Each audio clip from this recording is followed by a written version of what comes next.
Wala ng buhay na matagpuan ng 17 anyos na binatilyo matapos na ngayon ang rumaragas ng tubig sa General Santos City. Naligo raw sa ilog ang biktima kasama ang 5 kaibigan nang abutan ng pagragasa ng tubig. Natrap daw ang biktima at 2 pang kasama. Gumamit sila ng itinumbang kahoy para makatawid. Pero hindi umano nakahawak dito ang biktima dahil sa bitbit niyang plastic na pinaglalagyan ng kanilang mga cellphone. Doon na raw siya naanod ng tubig.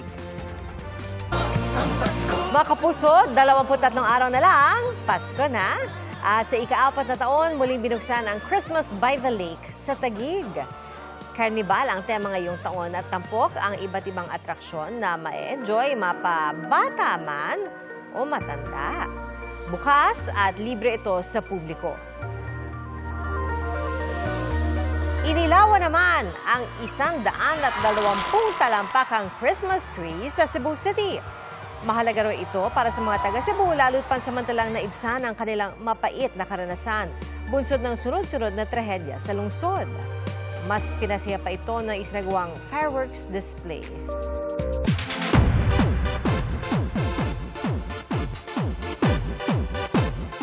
Lumutang ang star power ni Miss Universe 2025 third runner-up Atisa Manalo sa kanyang motorcade sa Pasay City. At si Alden Richards naman, inaming muntik ng talikuran ang mundo ng showbiz. Narito ang showbiz saksi ni Nelson Canlas. Pang-reynang salubong para sa pambansang manika. Di magkamayaw ang fans sa pagsalubong kay Miss Universe 2025 third runner-up Atisa Manalo sa kanyang motorcade sa Pasay. Game sa pagkaway ang Pinay Beauty Queen na sinabayan pa ng marching band. Namigay rin si Atisa ng mga bulaklak sa nakaabang na fans. Alam ko na whatever happens in Thailand, isa-celebrate niyo ako pag-uwi. Maraming salamat po sa walang sawa niyong suporta. Alam ko marami sa inyo since 2018 nakasuporta na sa akin. Nakakataba po ng puso. Ibinahagi naman ni Alden Richards ang isa sa pinakamalaki niyang kinatatakutan sa buhay. Siguro my fear is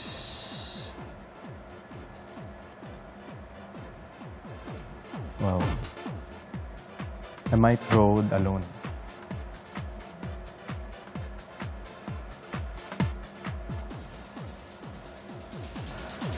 Ngayon lang siya dumating. Minsan kasi wala talaga akong pakialam sa sarili ko eh.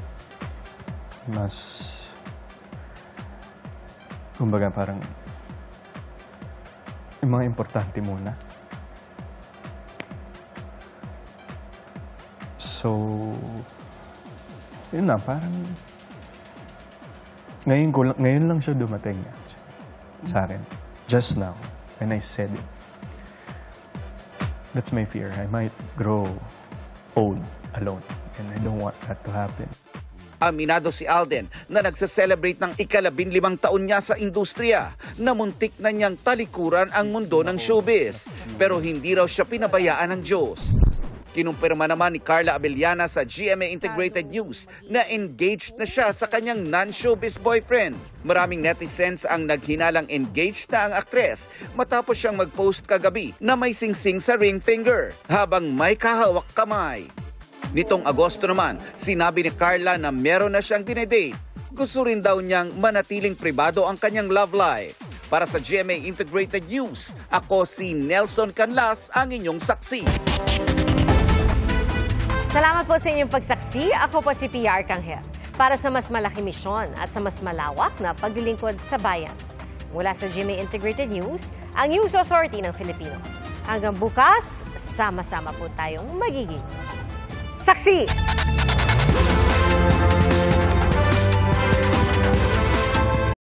Mga kapuso, maging una sa saksi. Mag-subscribe sa GMA Integrated News sa YouTube para sa iba't ibang balita.